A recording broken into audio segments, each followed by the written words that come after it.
دنیا کی کوئی طاقت ہمیں شکست نہیں دے سکتی. کوئی بدماش اس شہر میں سر اٹھا کے نہیں چل سکتا قبضہ کرو، کیونکہ میری بیٹی پڑھی لکھی ہے، اس کے گھر تعلیم جا سکے، اس کو گھر سے جوتیاں پڑیں گی. جو بدماشی کرے گا اسے گھر سے جوتیاں پڑیں گی. یہ اس علاقے میں کالج نہیں بنانے دے رہے تھے لوگ. جب میں نے ویمن یونیورسٹی بنائی تو مجھے استعفیٰ دینا پڑا. فاطمہ جناح یونیورسٹی، ان کو خیال تھا یہ کیا ایسے ہی.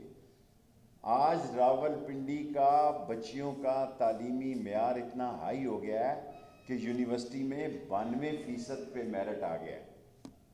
92% پہ. اگر آپ سوچیں اگر ہم نے یہ 3 یونیورسٹیاں نہ بنائی ہوتی تو ہماری بچیاں کہاں جاتی پڑھنے کے لیے؟ ہمارے لیے اب اس سے آگے سوچنے کا مقام ہے. انشاءاللہ تعالیٰ آپ گھروں میں دعا کریں. 22 تاریخ کو ہمارا کیس ہے.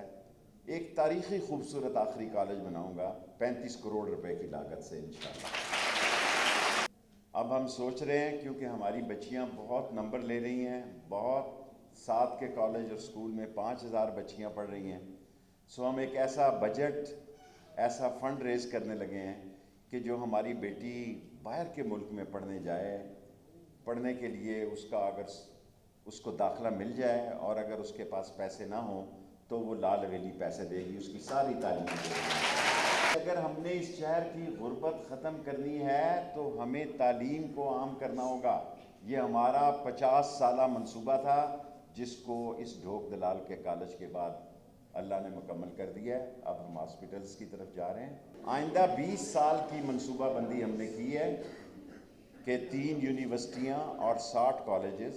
اور آخری بات یہ کہنا چاہتا ہوں، اس میں انسان کو تکبر نہیں ہونا چاہیے، انسان میں غرور نہیں آنا چاہیے، انسان میں عاجزی آنی چاہیے. اللہ جس سے چاہتا ہے کام لیتا ہے. ہم نے 60 تعلیمی ادارے بنائے ہیں اور 3 یونیورسٹیاں بنائی ہیں.